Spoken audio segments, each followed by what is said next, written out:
Alright, what's going on, you guys? It's your boy 3 Stacks in this thing, baby, representing Team Kings of Games. And today I'm going to be showcasing you guys a meta deck. It's kind of my take on a meta deck. I don't do these too often. I will definitely try to do them more. Mostly I just stick to Rogue. That's where my passion is. That's what I enjoy playing. Even when I have the choice from like the best decks and stuff, I normally just go with what I have the most fun with. Not to say I'm a casual or anything, you know, because I definitely am a competitive player, and I've definitely been able to prove myself by the grace of God just consistently with multiple tops in my belt. But I just still value like having fun, you know, enjoying the game, in addition to catching the W. So it's kind of why most of the time I don't really stick to meta. It's not to say meta's bad, but sometimes mirror matches are just not fun. It's not fun when you're playing a deck that everybody knows and they're side decking for it, they're ready for you. You know, to me it's just not fun all the time. Not to say that when a meta deck is fun that I'm not appealed, you know, that it's not appealing to me or that I'm not attracted to it. It's just most of the time I stick to my Rogue. That's why you guys see primarily Rogue on this channel. But this definitely should transition. I should have a culmination of both. For my competitive players and my casuals, and then my I don't care about winning, I just want to play my favorite deck kind of people. But I'm going to showcase a list, you guys. Today I'm talking about, well, the one I built was So Me Too. I'm like a MetaMash guy. I play 60 card MetaMash and stuff like that. I love my 60 card gas decks. Now people are finally picking up. They're like, 60 card decks are good. 60 card Dragon Link is popping. It's just gas. Now they understand what your boy 3 Stacks has been on. It don't matter, you know, it doesn't have to be 40 cards as long as your deck is gas, bro. Like, that's my thing. So what I have here is not a 60 card list. It's not Geist either. I nicknamed it D.I.E, D-I-E, because it is DRAGMA Invoked Eldlich. So this deck is very strong to me. Some people play 1, some people play 2. I don't think it's like a trendy thing right now. Not to say this is like spice or anything like that. It's just a really nice deck. But I think some people are either on Invoked DRAGMA or they're on DRAGMA Eldlich. I know it's called Dogmatica, but I'm gonna call it DRAGMA easier because call it DRAGMA anyways because it's easier for me to say. So if you're gonna be anal about like how I pronounce it, you can do that in the comments. But so this list is actually pretty fire. I tested it. I really like it a lot.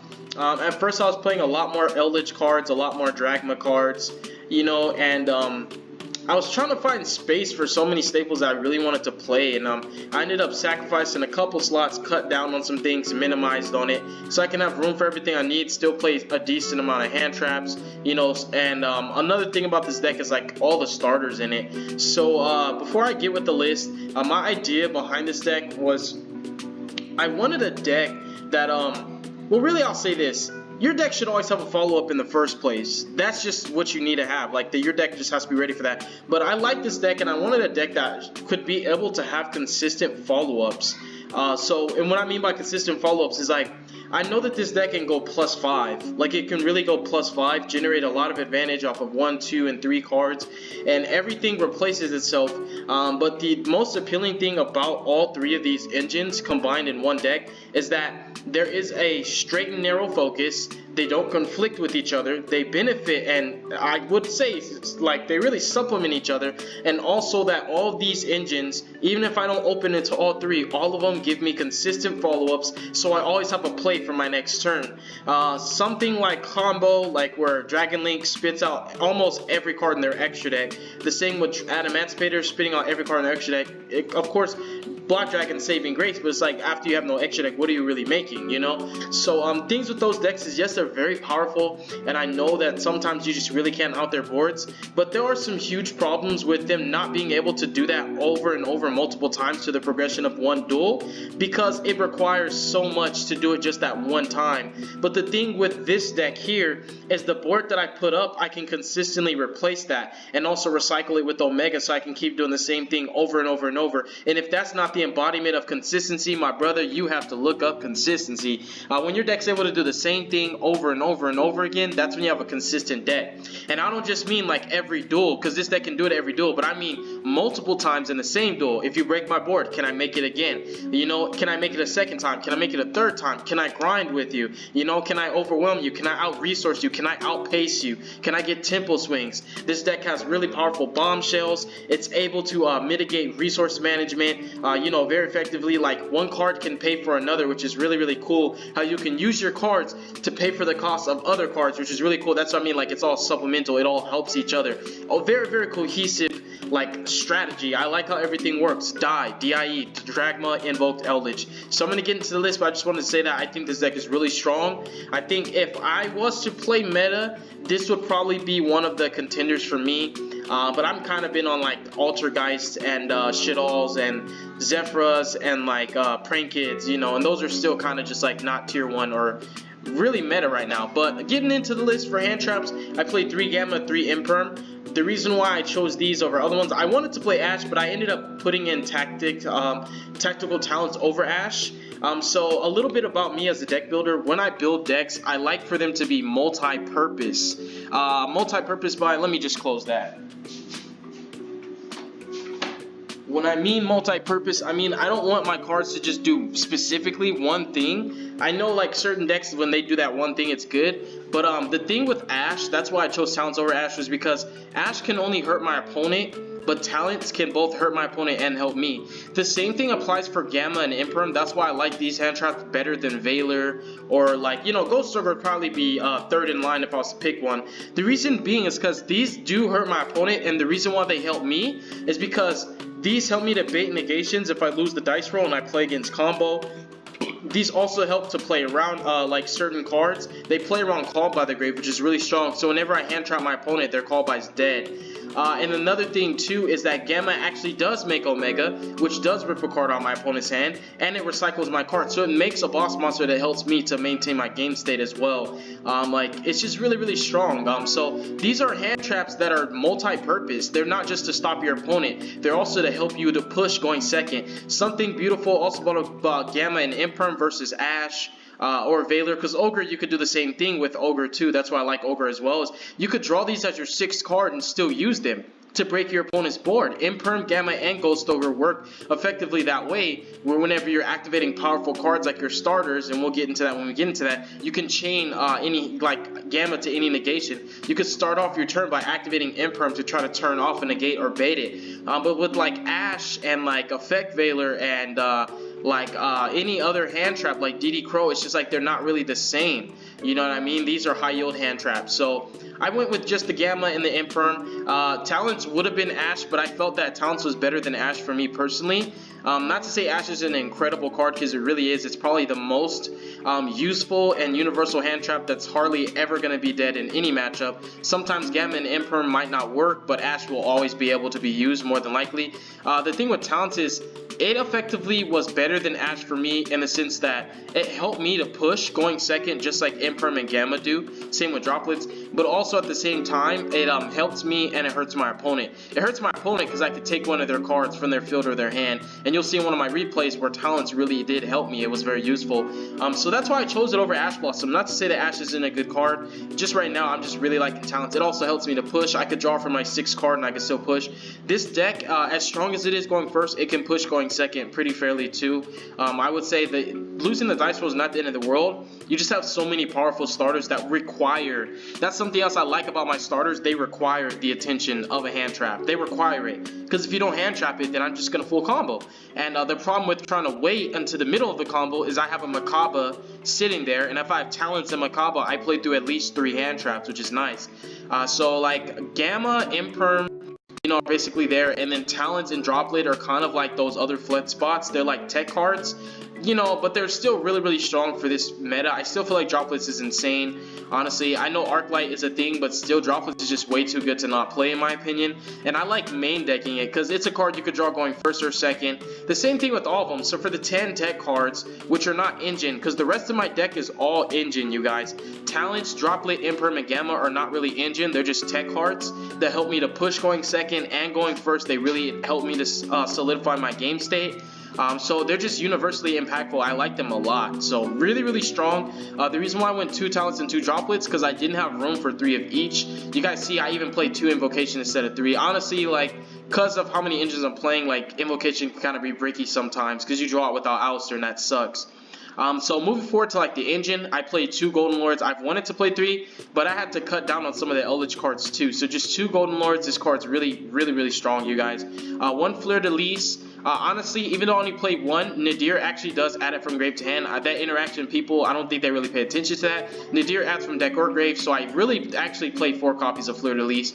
But I'd rather play a second Punishment than a second Fleur de Lis, because Punishment both hurts my opponent and helps me at the same time, because I can get an engine piece like Titaniclad, I can get Omega to recycle my stuff, but with Fleur de Lis, it's normally only going to hurt my opponent. But it does let you push though. I still play Maximus. I don't like side decking it at all. I know people are playing around this card, but honestly, like, sometimes you just got to take the risk game 1 to get the information. If your opponent's playing around it, the way that you do it is you're just summon Maximus first. Like, if you open the Deer plus other starters, and you don't have access to Alistair, you just go straight into Maximus. So that way your opponent, if they do drop a couple of Elder Entities, they just pop your 1 Maximus, and you still get Titaniclad and something else in your graveyard too. So you normally could get like Titaniclad and like Op Cologne, just grab Rook, pitch another card, keep your Rook, and you still get your Shadal engine and Titaniclad on the in phase. So like, this is still really strong, but when you know that your opponent's playing around it, then that's when you just choose not to resolve it. You don't take it out of your deck, you just keep it in there. When your opponent's playing around it, you still keep it in there because it's actually still a body that you can put onto field. Hey. Alright, my love. Obviously, I play 3 Saints. I know her name's different, but you know, Edel Pro is still going by like their names from like, I guess, the OCG. So you see it's still called DRAGMA, and I'm gonna call these cards DRAGMA because it's easier for me. So 3 Saints, and I play the 3 Alistairs. I also play the 3 Nadirs. The 1 Terraforming to make 4 Meltdowns. As you guys see, I play 2 Invocation because even though you play 7 Alistairs, Invocation sucks to draw without Alistair. I know it's really nice when you open Alistair and Invocation, because you could play through at least 2 hand traps. When you open Meltdown Alistair Invocation, you play through at least 3, which is really strong. You play through 2 with the bait, and then Makaba can hit the 3rd if they have a 3rd. If it's Imperm, you know, Makaba just baits the Imperm at that point. So you're just making your opponent throw their resources at you, waste as many cards out of their hand that you can, because you can plus with this deck a lot. You can outpace your opponent. A lot of your cards get you so much out of just 1 card, which is really strong. And then moving forward, I already talked about the droplets, 3 Cursed, 3 Meltdowns, and then for the Eldlich cards, for the rest of them, I played 3 Sanguines, 3 Conquistadors, 2 Wakeros. This is something I cut down to 2. I valued Conquistador more than Wakero. Not to say this card isn't bad, but just I needed to cut a card, and this was one of the easier ones to cut. Whichever one's priority, then you end up using Conquistador's graveyard effect more than Wakero, so that way you have access to them. So in all fairness, it doesn't really hurt that much. It's still fine. I do play the 1 Golden Land forever. Just having access to a searchable counter trap is really strong, even in the grind game, because this could seal the deal. When you break your opponent's board and you reestablish, set your own up, and you flip up a Golden Land forever with the Makaba, and you follow up basically with your DRAGMA cards with Fleur de Lis on in phase, you break your opponent's board and you prevent them from making another one, and you just have game on board next turn, which is really strong. I obviously play the Rook because I still value Winda. I know people are playing around it, I understand, but Winda's a win con, and you also have to stand, literally everybody in the world is not playing around this, and everybody doesn't have space to play around this. So for the people that are playing actually DRAGMAs, or people that are playing around it, yeah, you side that out, or you just don't resolve it. But I don't care, bro. Like, I'm not about to not play a card like this just because I'm so scared of somebody playing around it. Everybody's not playing around it. Everybody doesn't have space. They don't got time for that. Not everybody's playing the cards to play around this. Rook is still a win condition. Winda is still a strong card. When you back Winda up with like a Conquistador to make sure that if your opponent tries to attack over it, you can pop. If your opponent tries to like Imperm, you know, you have Makaba and you have Golden Land forever. You have literally negates to protect your Winda. So like, just the fact that you could summon a Winda with protection makes it a stronger Winda. It's not a Winda by herself. She's backed up with all her friends. And then finishing up the list, I do play the 2 Punishments. I know you could get away with 1 and then you have to rely on using Omega to put it back, because this card comes up more than 1 time a duel. It's really strong. Just be mindful of the end of your next turn. That means when you flip this on your opponent's turn, you still can't use your extra deck on your turn. But that's what's really good with the Eldlich cards and the DRAGMA cards. You can push without your extra deck, which is super powerful that this deck can do that. So Buster Lock is like irrelevant. The only thing Buster Lock does is turn off Alistair, which is still fine. It's absolutely fine to me. I don't really care too much. It's not going to hurt that much. I can still play two-thirds of my deck. That's another thing that I like about playing all 3 of these engines in one, is if I'm Buster Locked and I'm playing DRAGMA Invoked, all I can do is use my DRAGMA cards, but I literally have to rely on my opponent not negating my one starter, like my one Nadir or my Saint. If I'm playing Eldlich DRAGMA, I'm fine because I don't need my extra deck at all. But I just really like this. I love this deck. It's really cool. It's really fun. It's very competitive. It has an extremely high ceiling. And then the amount of starters you play makes this deck so consistent. I like that it has so many starters. You know, you have room for all the tech cards you need. You have 3 Saints, 3 Alistairs. This is technically a starter, but I'm just not going to count it. 3 Saints, 3 Alistairs, 3 Nadirs, 3 Meltdowns, and 3 Curse. And also, this is like a weaker starter. It's not really a starter for your turn. It's a starter in the sense that it gets you to your starters. It can dump to Tentaclad, and that acts as your starters. So this is like a weak mid to late game starter. Not even mid to late. It's just a starter you have to wait a turn for, which is not the end of the world because this deck can oppress your opponent and make it very, very hard for your opponent to OTK you, and you can cripple their mechanic. Like a lot of times, they just won't be able to push. It's just too hard. And just catching them off guard with like droplets, flipping Forever, flipping Rook, resolving Fleur de Lis. You just have so many cards to just hold your opponent at bay. I really like this deck a lot. It's super fun, super competitive. This is something I could see myself playing personally. I like it. Even though I'm more of like a combo guy, I like fun decks that are like super fast paced gas. This deck's super fast paced. It's actually really strong. It can OTK like out of nowhere. And the boards it sets up, you can go +5. You can have 5 cards in hand, 6 cards on field, technically +6. And like the board, your opponent breaks your board, you just make another one. It's crazy. So I played 2 Makabas, not 1. I'm actually respecting Makaba. I think this card is way stronger than people are giving him respect for. Playing 1 is like, okay, I guess you just really needed that space. But I found space for 2 Makaba and 2 Titaniclad. So I do play the Shadal engine, the Winda, the Apollon, and the Construct. I'm a Shadal player myself. I know Winda's just fire, you guys. You can't out the Winda, you just lose. And I can play it with Winda, it's fine. Like, it's not gonna hurt me too much. I don't need a special a lot. Sometimes just normal Alistair, activate Invocation, summon Purgatrio is good enough with the Winda up. And then, so you guys are noticing I'm playing 2 Titaniclad. So the reason why I play 2, even though you can use Omega to put it back, is sometimes you don't get the chance to, and I actually like catching my opponent off guard with the second one. It's actually really, really strong. Some people are playing 1. I'm the person that's going to be playing 2. Sometimes this card gets Ash Blossom, it gets called by. The second one is really actually extremely relevant. Like if it gets ashed or called by, or like anything happens to it, your punishment can get you to a second one, and then you start playing with your DRAGMA cards, because these cards are really good. They can break boards, they can make boards. That's something else that's really strong about each one of these engines respectively. Invoked, DRAGMA, and Eldlich, all 3 by themselves without being played together, can all break boards and make boards. So the deck does not have to go first, it doesn't have to go second. I can do either or. Obviously, I prefer going first to set up, you know, my decent optimal board, but it's not the end of the world if you lose a dice roll. I play 2 Elders. 2's nice. You have Omega to recycle anything you need. I respect Kaliga. I chose Kaliga. I don't really want to play Aguadis. I know you could cut Mekaba for Aguadis. You could just use Omega technically to put Makaba back, but you don't always have Omega. That's another thing. Like, it's like, dang, I know it can come up, but you just don't always have it. Sometimes you end up dumping to Tentaclad so you can actually use your DRAGMA cards. So then, like, the 7 Makaba, for me, it comes up because I really do respect this card. This is a really strong card. You could search your spells, traps, and monsters. So you have Omni negate with Makaba almost every time you have any card in your hand. I mean, basically, you can negate any one of the 3. You're not always negating Makaba for monsters. You have spells and traps. Games 2 and 3, I try to leave a spell and trap in my hand anyways to play around Lightning Storm and Evenly Matched.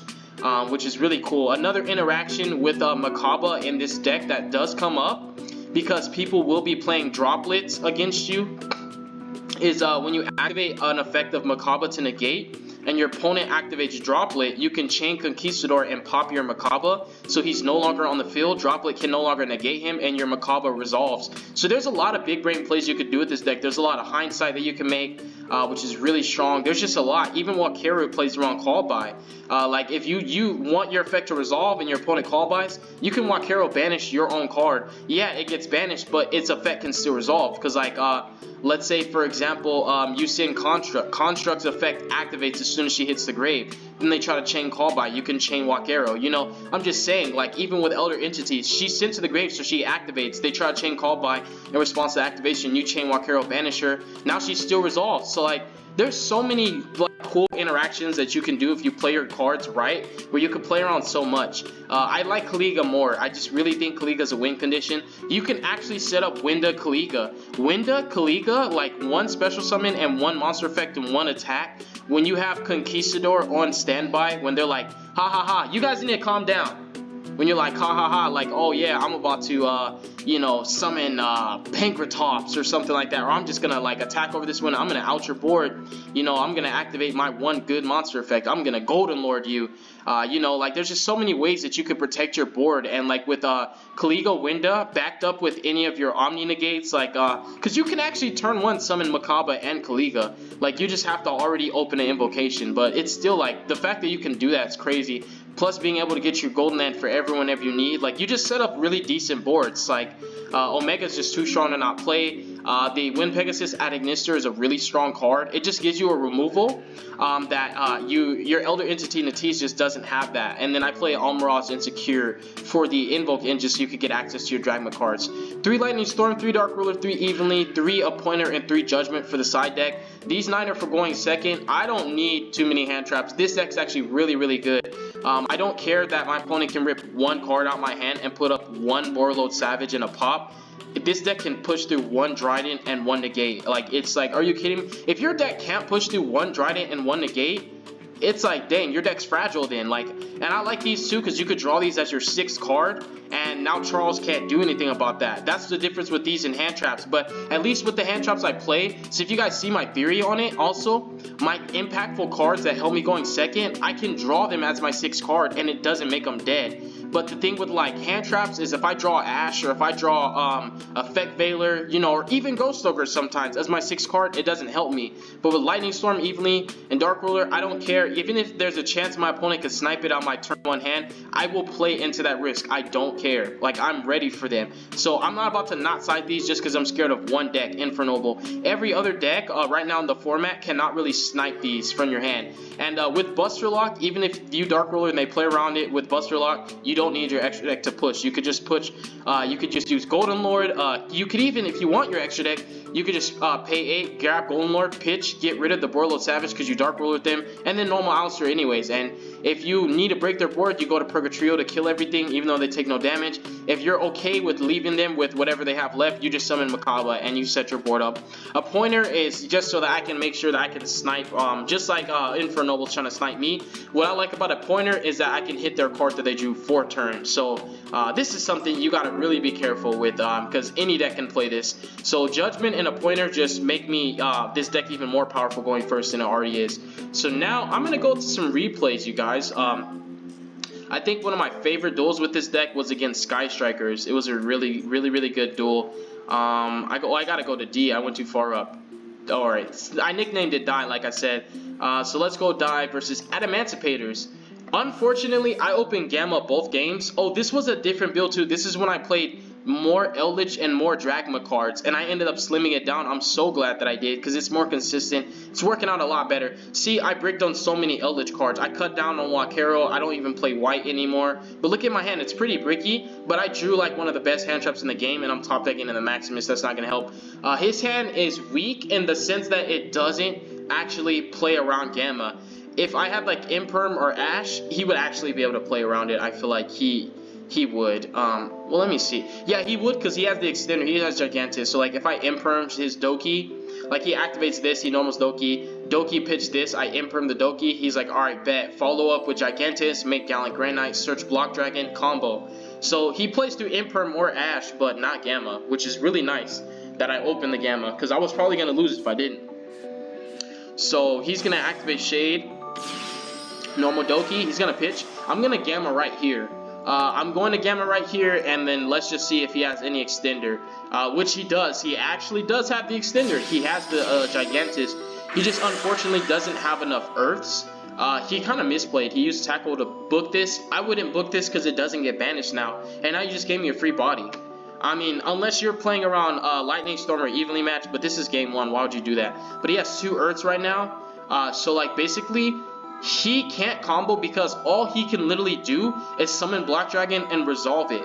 but because he already hard drew Gigantus and he has no tuners in grave, Weeping Idol will not be able to hit the field, so he can't go Weeping Idol for Researcher. He can't summon, you know, like really anything. He can't extend past this. All he can do is get access to Block Dragon and pray that I don't get him next game.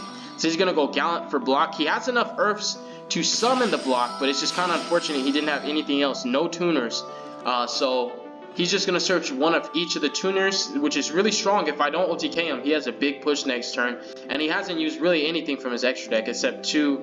Like, really these don't matter. But he booked my Gamma, which came to place because I'm just going to crash into the Union Carrier. And then I drew another Sanguine for turn. So I just drew way too many Eldlich cards. I'm not saying Eldlich is bad, but Eldlich by itself is just not that strong. Like, yeah, it's good. You get a pop and a banish, and sometimes the counter trap. But it's just like, it's not aggressive enough to hold your opponent at bay in the sense where they can't just style on you after that. Because really good decks like Dragon Link and like Adamance with a good hand, even like combo Eldlich or like a DRAGMA, you know, they can normally push through a Conquistador. Sometimes Wakero can't even be used properly. So knowing that he has Block Dragon, I'm going to set Sanguine, White, Conquistador, and Wakero. And I'm just going to immediately go after his Block Dragon on his draw phase. I'm going to go Wakero, chain Sanguine, get Golden Lord, get rid of his Block Dragon. So now, that way he can't play around Conquistador. If I don't do it now, then he summons Block Dragon, and I literally don't have any way to interrupt him at all, because Wakero is useless now. The card that matters is on his field. And then Conquistador won't work because these are rocks and they can't be destroyed. So what I did was smart. I didn't have really a choice to do it. And now I just have to hope that I be patient with my Conquistador and hope for the best. So he's going to summon every tuner. So I think at this point, he's probably trying to play around Conquistador plus Ogre. Because like Conquistador Ogre, if he summons 2 and leaves this in hand, like, yeah, he loses pretty much. Because like, no, he doesn't lose. He still can normal this. So yeah, I don't know why he did that. But it's his deck. He can do whatever he wants. He's going to whiff on this Seeker though, which it happens with this deck. Like, you guys have to remember, Adamanticators are consistent, but it reminds me of Lightsworns, how like there's still a chance that you might not hit it. Like, it's consistent, but its consistency is still left to a chance. That's something else that's really risky about this deck. Even though it's strong and it normally doesn't whiff that often, there's a chance you could whiff on everything. You could literally whiff on Drag-Eye and every single Adamanticator, and like, you literally just like, your board's so mediocre. He played through the Conquistador, but I did hit the Needle Fiber to remove the Link too, so he can't go into like Access Code Talker or even go into Link Cross with ease. I want him to burn more resources to do that. He's gonna summon the Olion token. He goes Raptide. He does not whiff off this one because this is any rock. It's really hard to whiff off this because it gets any rock, even Nibiru. Then he's gonna summon Drag-Eye. He's gonna just push. Whether it was Drag-Eye or Borreload Savage, I think it was going to make a difference because I was going to bait either one of those. But he goes Drag-Eye so he can clear, which was pretty smart what he did too, because by putting these back in my hand, they can't go in the grave, which means I can't recur them, so I can't grind. And then he's going to summon Dweller too, so he's going to go Dweller Drag-Eye. You guys, calm down. So he's going to go Dweller Drag-Eye. He's going to Dweller me. He Dwellered on my turn too, his turn too, which he didn't have to do that, but he did. I'm going to set Golden Land forever because I know I'm going to be able to get Golden Lord out. Because, like, look at my hand. So I drew in the Meltdown. Didn't I say calm down? My bad. My kids are being bad right now. So, yeah, he's going to Dweller me. I'm going to chain the Sanguine to it. And then I'm going to Golden Lord on his Drag-Eye. And then I'm going to activate Meltdown. I'm going to grab Alistair. I do go for Macabre instead of Purgatrio. I feel like if I go for Purgatrio, it's still not game. I just don't have enough to push. I can't get Golden Lord back from grave because of Dweller. So I think the max I could do with Purgatrio was just not game, no matter what. He's at 8k. So I just go for Macabre. I hit his token. The reason why I hit his token is because you can synchro summon with the token. So I'm just trying to make sure that he can't really establish. So I just leave the Dweller. It's not going to do anything. He can only link with it, but at least with the token, he can link with it and synchro with it. So then I set Sanguine, Golden Land, and Wakero pass. Hold on, let me go yell at my kids real quick. Hey, you guys need to relax, okay? I'm doing a video right now. Thank you. I'm sorry about that, you guys. If you have kids, you understand. So, pressing play. He's going to draw a Doki Doki. I'm going to activate Sanguine. He's just going to scoop. At that point, basically, my Eldlich cards kept me in the game until I top decked into one of my 3 engines. The Macabre was just pretty much dead. The reason being is because I literally did not have any cards in my hand, but I still valued Makaba over the Purgatrio because honestly, simplified game state, if he doesn't out Makaba, it's a threat next turn. Versus Purgatrio, it's just like, it's just there. So game 2, I open Gamma again. It's just really hard for Adamantivators to play through Gamma. Like, that's why Gamma's so good right now. And again, remember, like I said, with the this build that I'm playing, with the build that I'm playing right now, I'm playing more Eldlich cards and more DRAGMA cards. And I think I played 3 invocations. I slimmed down so much for consistency's sake. So this build is just a little bit different, as you guys see. But I like the build I have right now, the one I showcased you guys. So it's literally kind of the same thing, just with more cards. So it's kind of unfortunate that he has block access. No, he doesn't. He has block access, but he can't summon it because he only has 2 Earths to banish. I'm gonna Gamma his Doki again. That just really sucks. That he just can't play through Gamma. It's like, but at the same time, I'm not gonna feel that bad for him because he's not gonna let me play Yu-Gi-Oh if I don't hand trap at the right time. I mean, in a sense, like him putting up Dweller is gonna turn off a lot for me. So he just scooped. Not only did he scoop, he closed the app. So I'm gonna go Die versus Numeron Eldlich. So this is my deck against Numeron Eldlich. So this is like another variant of Eldlich. So like his hand, he doesn't have any starters, but he does have a lot of ways to stop me. And because I don't have any outs to Zexal right now, he can stall me until he draws a starter. He's top decking into another network, so he can stall until he gets access to a starter. So his hand, if he was going second, would be terrible because Nibiru is not good against my deck, but also against other superior combo decks, it's still not that good. That's why a lot of people just aren't playing it. I wouldn't say Nibiru is just not good at all to the point where you shouldn't play it, but there's a reason why people don't play it is what I'm saying. So his hand is only good in the sense that it can stall, but my hand is great. Just the fact that I'm getting Zexal locked means that all these cards are dead, but my hand is great because I drew 4 starters basically. Well, technically 3 starters, but because Alistair's in hand, Invocation's another way to start, because if he gets hand trapped, I could still put an extra deck monster on the board, and then summon Makaba, and then go into Saint playing through another hand trap, because I put Makaba up first before I go into Saint, and Curse is just going to pay 8, give me something else. I'm topping into another Invocation. I'm so glad that I'm playing 2 now, but even though I'm playing 2, it's so weird that I'm still drawing it again, because this is 45. This is the list now, slimmed down. So he's definitely gonna win this duel though, because he had enough to stall me out, and he plays around Nibiru. He summons Exo and attack though, which is kind of weird. I would put it in defense just because I just put it in defense. I don't want to take any damage. And then I'm just gonna have to, because the other thing too, putting it in defense also plays around Red Layer for what's the deck for Infernal Knights, because Red Layer can crash into him, but if Zexal's in defense, Red Layer can't crash. So that way your Zexal's harder to out, but you know, he's not playing. Not everybody thinks that far. I don't think everybody. He top deck into Sanguine, so that's he's playing his engine now. But I don't think everybody thinks about all those interactions. I don't necessarily think about everything, but I try to think about as much possibilities as I can in the moment. And the possibilities are literally just, what does my opponent have? What is he playing? What can he have? What's that back row? Does he have Nibiru? What if he has Gamma? Alright, if he has Gamma, okay, I need to activate this before I break his board, because if I break his board then activate this, he can Gamma me. Just stuff like that. It really matters, but this guy just does not care. Not to say he's bad or anything, he just wasn't really worried about that, but it's understandable. But since it is game 1, just put it in defense. And he's going to bring out Golden Lord, he sent Conquistador, he has Judgment and Strike still, so I'm going to have to still play into those. And I can't out Zexal still. If I would have set Saint, the Golden Lord would have outed it anyways. And honestly, setting Saint, I didn't realize he was playing Eldlich, Numeron. All I saw was Numeron cards, so I didn't want to waste a starter in case I could draw a way to play. I wanted to keep this starter because it could help me to get basically get started with playing Yu-Gi-Oh for me. But I lost. He still had Judgment and Strike that he never used. He had a Sanguine, a Nibiru that was probably never going to be used. So he definitely got game 1 with the landslide. I didn't even get to play Yu-Gi-Oh!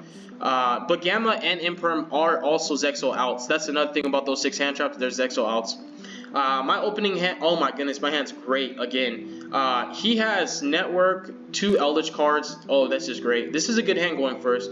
He drew Red Eyes Fusion, he has Wall. So we both have no hand traps, but we both have, well, he has 1 starter. Well, 2 technically. But I have 1, 2, 3, 4 starters in my hand. My hand's just insane. So I'm going to go for it. Meltdown for Alistair. I'm going to pay 8. I'm going to try to bait him. Because like you play as if you have Gamma, so you just try to bait your opponent anyways. So I'm gonna try to bait him, see if he takes it. No, okay, for sure. Then I'm gonna go into Mr. Crowley next.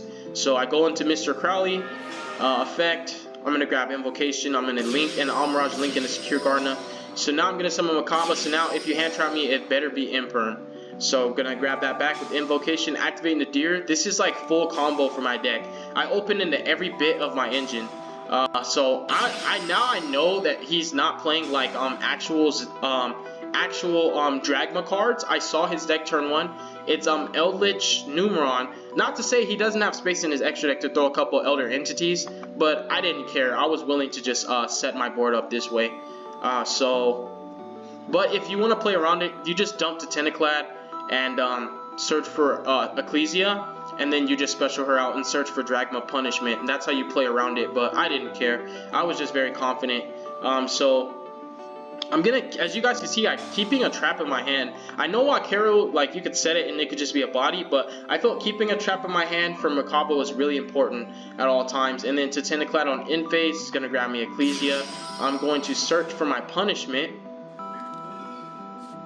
And then he's gonna go network. One thing I didn't like that I did was I summoned Winda. I didn't have to do that. To be honest, I should have just summoned Construct since no, never mind. Construct's engraved. Dang, I forgot that. I was gonna say I should have summoned Construct because the Numeron XYZs can't kill her. She just kills him, so he can't even run over anything. But just I did Makaba for his Golden Lord. So like I did it Makaba on the wall because like honestly I was kind of scared of Gamma. But then once he used Golden Lord to send my Makaba to the grave, at that point, I was like, go ahead and Gamma me, bro. Just go ahead and do it. Because if you reveal Gamma, then I change Schism and summon Winda, and now you can't go into your Numeron cards because you already special summon. Now you have to waste your battle phase. So I felt like comfortable in this scenario where I'm like, I don't care if you Gamma me at this point. Because now I'm making you throw cards at me, waste resources, and then I flip Winda, and now you can't even go into your Numeron stuff. But he didn't have Gamma, even though I played around it. And then I'm going to negate and banish Golden Lord. Oh, for some reason he didn't get banished. That's strange. I summoned Winda. I'm like, why did I do this? Why? Why? Just wait. Just wait. Be patient. Don't waste your Winda. You guys, just don't waste it. Don't waste it. So, he didn't realize that Ecclesia couldn't be destroyed by battle. So, I basically survived the OTK because this card's just so busted. And then he's going to activate the Chaos Gate. So instead of going for Zexal, he tried to go for Game right away. If this resolves, I'm getting burned for 48,000 life points. Because it burns for the actual attack, not even the original attack. I'm sorry, 44,000 life points. So I have no choice but to Fleur de Lis here. So if I didn't Fleur de Lis, I would have probably lost because I have to OTK him next turn. Which, like, I can't really OTK him with Wakero and Conquistador up. It's going to be a little bit too hard. Yeah, I can pay 8 for Golden Lord to get rid of 1, but it's like, I'm on a 1-turn clock. So I Fleur de Lis that because I don't want to be on a 1-turn clock. I don't like that. I need more than 1 turn. Pay 8. I'm going to search for Golden Lord. I'm going to pitch Wakero. He's going to chain Conquistador. That was a misplay. Because this is going to the grave either way, you might as well not use the effect so it hits the grave so you have its in-phase effect because you can only use 1 effect. So that was a misplay. I don't know why he did that. So I'm going to send Curse for Golden Lord so that I can actually attack with non-zombie monsters. I'm going to normal Mr. Crowley, activate Invocation, go into Makaba by banishing his Golden Lord. I wanted to get rid of his Golden Lord. That's why I didn't go Purgatrio. And then I'm just going to push. So this is going to be 1k, this is going to be 2k, this is going to be game because he's at 35. He's going to Wakero, Makaba, discard Punishment, negate and banish, and that's game. So I got game 2. I'm really glad that I did because I just didn't want him to keep playing. Because like Network is live now. The way I'm pushing is if I don't push for game, now Network's live all over again, which is annoying. And I don't have a way to really stop it because it's already active. and then on top of that, he has Red Eyes Fusion. So the way I pushed was like, if it wasn't game, I wouldn't have broke every card on his field, or all his monsters at least. Game 3, so he did not side out Nib. I don't know why he did that. So he literally, again, he only has, every game he opened Network, but he opened Network and like no starters like every time. For me, I drew one starter, which kind of sucks that I only have one, but I do have some follow-ups in the form of Sanguine and Wakero, and I have Maximus in hand, but if I don't get access to Alistair, this card's not really going to be able to hit the field. I'm top decking into Curse though, so this is really nice. But he has Ash and Nibiru so far and Zexal, so that's all he's going to be able to do, because he's going first, obviously. He's playing around Ogre, smart man. He activates Falling from hand. I'm so glad that he did that. That just shows that he actually respects it, that he's like he's not like, I'm not going to say bad, but he's like, he's not about to lose his only way to stall me out just by like not playing around Ogre. Because if I Ogre him now, like he just has nothing going for himself. He's top decking into a second Nibiru too. He just loses because he can't even use Nibiru against me. So he draws another Nib. He's gonna poke for 2k. This is game 3. I'm not about to take no damage. So I activate Sanguine, he ashes, then I chain Wakero. So I'm gonna make him hit my Wakero, get both of them in graves the next turn. I can trade these out for cards that I actually want. He's gonna activate Zexal. I chain Sanguine to the Zexal. I'm gonna pass. He top decks into white, which is still not good. Honestly, unless I play pure or like a heavier Eldlich engine with like 3 Golden Lords, I don't really want to play white, because this card, even though it's great, it's only good once you've resolved a couple Eldlich cards or like top deck the Golden Lord. And use this to special Golden Lord from hand is just like kind of a neg, even though you get this engraved. It's like you can't even use it that turn anyway. So I have Sanguine and Conquistador, which is really cool. He's gonna set and pass. So he's gonna activate Zexal. I'm gonna chain Conquistador, chain Sanguine, summon Golden Lord, pop his Zexal. I'm sorry, pop his Network, which was smart. So that way, when I out his Zexal, he can't just go Network again, which would be annoying. And I'm just gonna push. So I'm just gonna push for 25, and I'm gonna pass. He draws Wakero, so he's still just, he has nothing. He has no starters, no engine. He was just stalling out with Zexal cards. I'm drawing all my side deck cards now. Pay 8, and I'm going to grab Golden Lord. I'm going to pitch one of the Dead Lightning Storms, target his, this time he didn't chain Conquistador. He played around it this time. But unfortunately, this is game, because I'm not playing into Nibiru to do it either. Curse is going to send Wakero. I'm going to grab Alistair, normal Alistair, and I'm going to make Makaba, and I still haven't summoned 5 times, which is crazy. And the reason why I make Makaba is just in case that face down is a trap, like one of the Wakeros, a Conquistador. I could use Makaba to negate and banish it, just so I can just keep pushing. Or it could have been like, you know, like Crackdown or anything. You never know. So just make Makaba just to be safe so you can push for game. So that's game. I got game 3. And then let's go to... Oh, this is versus Numeron. Do you guys see when I play on Edo? Too many people play Numeron. I run against Numeron all the time.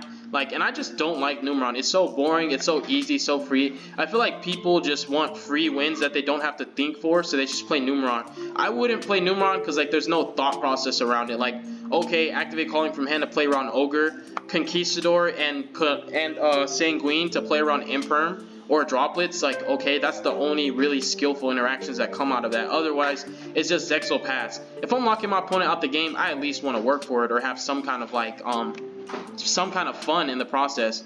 I'm gonna go with the Striker duel.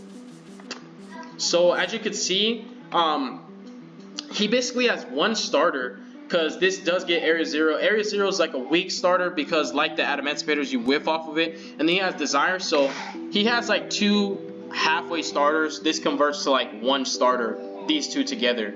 Because you have 2 chances to get a starter, but you still could miss on both. For my hand, I drew 2 starters, which is a 2-card combo. I drew Alistair and Ecclesia. So with hard drawing Alistair versus Meltdown, even though it's not correct to hand trap Meltdown because you want to play around Gamma anyways, at least this way if he imperms Alistair, I can make Almirage and secure and just still resolve Ecclesia. So this hand plays around 2 hand traps. My opponent has to have 3. Because I also have talents. So like if he imperms Alistair, then I summon her, and the second hand trap would be Gamma, for example, then I just talents. And at that point, I'd probably just take a card from him. or I draw 2 because I don't have any more starters. But he has Ash, Cyclone, Terra. There can be only one. This is okay against my deck, but not really, because I have a lot of different types. I have like machines, fiends, spellcasters. I have psychics. I have daggone zombies. So it's like this is really not that great against his deck. So thank goodness that I can play around there can be only one, because I have 3 engines in one deck. He's gonna Ash Alistair. I'm going to talent him since I already have another starter in my hand to keep pushing. I'm just going to gain information, see if he has another hand trap. I'm going to look at his hand, which was the smart thing to do. I took the Desires. The Terraforming I wasn't scared of. And then I resolve Ecclesia to get Maximus.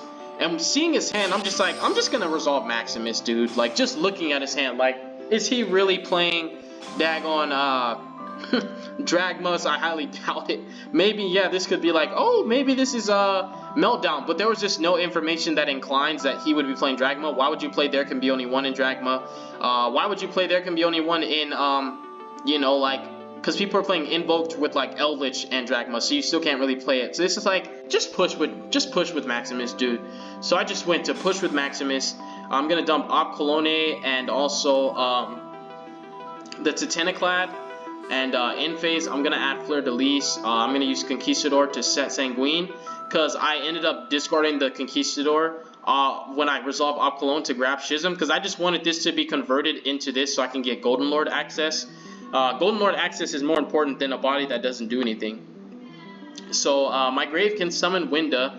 I have Alistair in Grave right now too. So like top decking is pretty nice. I have Punishment, Sanguine, Schism, and Fleur de Lis. So I have 1, 2, 3 interrupts and some fat bodies, so it's hard to get OTK. So I only have 3 interrupts, but I know his hand. The only thing I don't know is his top deck. So he goes Air 0 on his Imperm. Once I see it's Imperm, I know the rest of his hand now. I know that There Can Be One and Cyclone were already there. He doesn't blind Cyclone, which was smart. You don't want to do that. So I'm going to in-phase Sanguine. Knowing that he has Imperm, I mean not Imperm, but I know he has Widow Anchor, There Can Be Only One, and Cyclone. He has literally nothing going for himself right now for his engine. He has no starters, no nothing. I'm going to top deck Saint. He's going to flip There Can Be Only One. I honestly don't know how I feel about that. I would have waited, because like now I bait Widow Anchor with Maximus because you want to keep your There Can Be Only One. And now you're basically just throwing your cards at me, so you're wasting There Can Be Only One and Widow basically, if you think about it, on Maximus, because all you took was 1 card. I could have even if I wanted to, like honestly I could have just changed Schism and just kept something else, but like for me personally, I was just like, it ain't worth it, because I can still summon Construct because she's a fairy, and he doesn't know what I play in my extra deck. I have no Fiends, so I can still make Phoenix, so like I could theoretically bait Widow with DRAGMA, I'm sorry, bait Widow with a Phoenix and then just resolve DRAGMA anyway. So like I feel like he was just too hasty with the There Can Be Only One. He was trigger happy. So press play. Now I'm going to activate this. He has no choice but to Widow, because if he doesn't, I send Elders. Now he only has Cyclone to play with, and that's not going to stop me from pushing, which is crazy that he did that. So he just scoops, and then game 2 against Strikers. Wait. Exit. This is game 1. Alright, so game 2 against Strikers. So I open a great hand again. I open double Sanguine, which is kind of bad but kind of good, because I have a trap that I can keep in my hand now for Kaba to play around evenly match, and There Can Be Only One, and Floodgates, like summon limit, this, that, and the third, because who knows, whatever it could be, because like you never know with Strikers, like they'll keep There Can Be Only One even going second. But I have 2 starters, I have Punishment and Sanguine, so my hand's just great. You don't need hand traps against Sky Strikers. I'd rather play Lightning Storm and Evilly than try to hand trap them whatsoever, because every card that they get off their Striker engine can be Evilly or Lightning Storm. So why prevent the board from happening when you could just break it anyway? So I don't ever want to hand trap Strikers. In fact, I think this match I sided out my Gammas, because I was like, forget this. And I think I sided my Imperms out, as a matter of fact. Never mind, it was the Imperms I sided out. So I go into Mr. Crowley, no interruptions, so I get to play Solitaire. I'm going to make Makaba in defense, play around Lightning Storm, grab Mr. Crowley back to hand, Fleur de Lis, I mean not Fleur de Lis, but Ecclesia. So I open the 2-card combo 2 times in a row, knowing that I can do this safely because of my information of game 1. I just do it again. I go the Titaniclad. I know Winda sucks against his deck, so I don't even send Aqualone. Instead, what I did was a big brain play. I sent Omega because I know I'm playing Striker, so now with Omega Engrave, if he gets access to Ray, I take his Ray away with my Omega and put it back into his deck, so now it's easier for me to kill him next turn. So I was just thinking ahead on my turn, and I sent Titaniclad to get follow-ups. So in phase get Fleur-de-Lis, because now I can play around Kagari that can be whittled. He's gonna Terra for Mystic Mine. Now he has Rose. When you search Rose, I automatically know you have Ray. Then he blind Cyclones. I wouldn't have done that, but he got super lucky. He had a 50% chance to hit the right card, and he hit the punishment. Because you could chain this anyways. But like, I wouldn't chain it probably, because honestly, I want to resolve Fleur-de-Lis. Like, I want to. So I'll just lose that one Sanguine. I still have another one. But he hit the punishment, which kind of sucked, because I could out 2 cards with that. And then he activates mine, he summons Ray. So the thing is, if he didn't hit punishment, basically I was going to be able to use punishment to send another extra deck card, kill his Hayate. He'd still resolve the Ray, of course, but it put him behind in the sense that he can't dump something from deck to grave and recur it off Kagari. He has to play with whatever he has in his hand and rely on Shiz on end phase. So now I keep him from getting access to multi-roll, even though Elder doesn't resolve in grave because of mine. But like, also mine's not good against this deck because I have Conquistador. Which is, again, if I was playing Invoke Dragma, I would have like no outs in my main deck to Mystic Mine. But because I play all 3 engines, even Mystic Mine isn't good against this deck. So he's going to poke, Hayate effect, send multi-roll, which is correct. So this is actually a good Sky Striker player. He's going to multi. What he should have done though, well, never mind. I was going to say he should have multi-rolled away his Shiz, honestly, but he does have double Widow. But honestly, I would say, let me see if he has 3 spells in grave. Because if you don't have 3 spells in grave, oh, he does, never mind. Because I was going to say, if you don't have 3 spells in grave, you should multi-roll away your Shiz anyways, because basically Nightmare Phoenix and Unicorn would bait the Widows. But since he can take with Widow, it's going to be harder to climb into Unicorn. But they would definitely both bait the Widows, and then I could just access code for the mine and the you know, the Shiz or the multi-roll. But he has double Widow, so he's confident. He's like, forget this, you're not outing my mind. I have double Widow. So he's like, cool. He's gonna pass. In phase Shiz. He's gonna go for Shark Cannon. So it's almost like he knew I was going after his Ray. But I can't Omega under Mystic Mine anyways, but he does it anyways. And then he banishes Omega. I'm gonna chain Sanguine. I didn't activate Sanguine until he resolves Shizuku, because if I activate Sanguine, he'll change his mind on what he wants to search probably, so I didn't want to do that. Then I draw into a Wakeru, and I'm about to use Sanguine to get Conquistador. And then I just pass. I'm like, I have an out to your mind. Now, bro, you have to do something right now, or I'm just gonna have game next turn. Because I can play, this deck can push through Widows. Like, all he has is literally Widows and Shark Cannons. He basically, right now, he has a way to link climb into game. But because he doesn't know, technically, my 2 back rows, he only knows the Conquistador. And he knows that Fleur-de-Lis, it's really hard to push for game. Because I would just hold Fleur-de-Lis for his Access Code Talker. On resolution of Access Code Talker's game, I would just reveal Fleur-de-Lis and summon him. And that way now Access Code can't blow anything up. He has to go straight to battle phase. So it's like, he has a way to push because Widow take. Theoretically, he can multi-roll and then Widow take both my Dragmas. So now Fleur-de-Lis can't negate, and he could try to push, but he just played it safe. He didn't burn all his resources at a chance that is still a hit or miss. It's a gamble to go for game. He played it safe. I like what he did. He was smart. He sent Eagle Booster. He's playing it safe. Kagari for the Eagle Booster. He's going to multi away the Shark, Chain Shark on my Titaniclad. And now, because he multied, I cannot chain Conquistador to this Widow targeting my Golden Lord. So he's like, this guy, I tip my hat off to him. He's a good player. He knows what he's doing. He's playing around my Conquistador. I just was like super. So like, if I didn't have the second Sanguine, honestly, the moment he activated multi, I would have had no choice but to use Conquistador just to play around the Widow, because you have to just assume that your opponent has it. That's again where, like, you have to assume that your opponent has it, even if you don't know. You have to. And you also got to think like, oh, he didn't search Widow, maybe he has it. So then, in the response to multi-roll's effect to sin, I would chain Conquistador and pop the mine. But I didn't want to also, the reason why I didn't want to Conquistador right now, I want to wait till end phase, because just in case he has a second Mystic Mine, I don't want to waste my only out for it right now, and then have to wait again. you know, because he could just activate a second one. So I want to wait for in phase Conquistador. So he goes Zeke to banish my Makaba. He's gonna take some cards from me. He's gonna in phase Shiz. He's gonna grab Shark Cannon, banish my Golden Lord. So this guy's cutting up. Then in phase, I'm going to, after Shiz resolve now, again, I was smart, I waited for Shiz to resolve, then I'm like Conquistador, Chain Walkero, Chain Sanguine, let's go. Because I can summon 3 times because I have the zone. So his Zeke made this play possible for me to take the Ray, take the Mystic Mine, and get another Lord on field. So summon Lord, banish Ray, pop Mine on in phase, so I don't have to worry about a second Mine right now. He's going to set Shark and Widow. I can push through those. Then I drew Lightning Storm. You guys might think this is a dead draw, but honestly, what I did was really smart. I activated this Lightning Storm this turn. You guys will see what I did. This is where, again, like, it's not always the deck. It is the player. You know, you really got to think, like, a lot of hindsight plays. Sometimes we call it big brain plays, but, so I'm going to activate Maximus. He's going to use Widow. He has to because I can send Elders. I summoned Celine. So this is something I was testing in this build. I ended up taking it out for extra, like another Titaniclad and like something else, but I was playing Celine Access Code Talker, just testing it. I really do like it. I really do. But like I like it how it is now, honestly. But I was playing Celine and Access Code so I can have easier follow-up OTKs.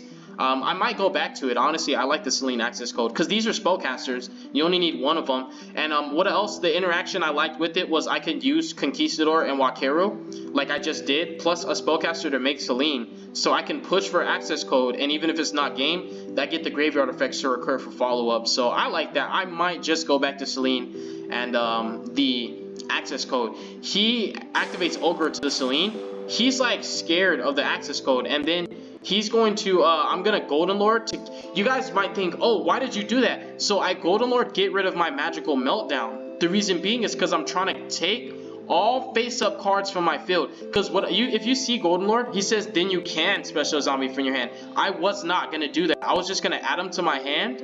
So I have no face-up cards. So you guys see, I tribute set for the Fleur-de-Lis. Now I'm just doing this. Like, this is such a big brain play. This is one of my favorite plays with this deck. I'm just doing all this because I'm going to Lightning Storm. When have you guys seen that? It's been a while. Or I've never really seen somebody, like, have like 6 face-up cards and then activate Lightning Storm. But I'm just trying to add Golden Lord. He's Shark, so like that's it for my Eldlich engine. No more Golden Lords, but luckily I still have DRAGMA and I have Invoke to keep playing. I have 2 of my 3 engines. Activate Lightning. He chains Eagle Booster, so he's safe. I'm gonna activate Sanguine, set Conquistador. I mean set Wakero, then set Sanguine. I wish I was playing a 3rd Golden Lord. Makaba comes back now. I should have put him back in attack position. And then he activates the Kagari. You know why the play I made was safe? Because both his Widows are gone. One's engraved, one's banished. So me chaining Makaba's effect to negate and banish this is like he loses his Kagari's effect. Now he has to normal summon Rose and like go into Hayate and then Shiz, and he has to pass. So I have game basically because he can't recur Ray from grave. So he literally has to Hayate for another Ray just to keep playing. But he realized he lost, so he just scooped. And then that's game. So Die versus so much Numeron, you guys. Like goodness gracious, a lot of Numerons. Oh, Guru Numerons. Let me go to against Numeron Eldlich. Oh, I already did that one. That's right. I already did Numeron Eldlich. I'm tripping. My bad, you guys. Numeron Generators. Numeron Generator. Oh wait, I guess this doesn't technically count as meta though. So yeah, this doesn't count as meta. My hand was insane that game too.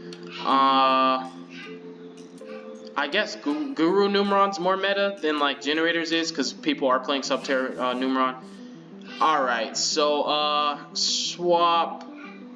I just want to show the Generator duel because honestly, matter of fact, it's like almost an hour in. I probably have to show those another time. So I got a chance to show what? Adamants, Numeron, Eldlich, and Sky Strikers.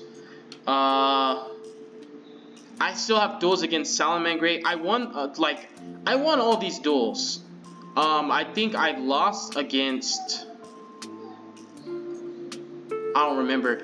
But I did win those. But like it's like an hour in, so I'm gonna just say a quick prayer. I'm starting to sweat. It's hot. I'm gonna say a quick prayer, and if you guys want to see more of this deck in action, just ask. I might be able to show it another time. But our Father which art in heaven, hallowed be thy name, Jesus. Thy kingdom come, and thy will be done on earth just as it is in heaven. Please forgive us of our debts as we forgive our debtors. Yeah, thy will be done on earth just as it is in heaven. Please forgive us our debts, Lord, as we forgive our debtors. And lead us not into temptation, Lord, but deliver us from evil. For thine is the kingdom, the glory, and the power forever. In the mighty name of Jesus, I pray. Thank you, Father. Amen.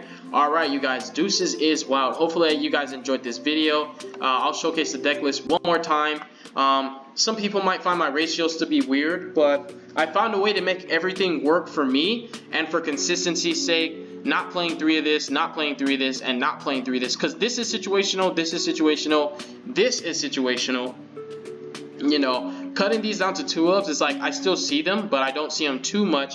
And also they don't clog my hand. So I do like these cards. They're game changers, but like I like my ratios. I'm probably gonna keep the list as is. The side deck might be the only thing that changes, and probably the extra deck, like, because I could cut a second to Tentaclad, because I'm just like, I'm always ready for the grind. I could easily cut a second to Tentaclad, and like, I don't have to play Pegasus, but it's just so good. I could cut those 2 for like access code and Selene again, and I don't really lose too much except like the Pegasus interaction, but for pushing it's really nice. But this deck's always able to push with like easily with like Purgatrio and like your Maximus, your DRAGMA cards and like Golden Lord at 35. You can only push without an extra deck too, which is cool. Even activating Conquistador and Wakero in battle phase just gets you more damage, and Sanguine in battle phase too. But yeah, you guys, God bless you guys. Peace out, yo.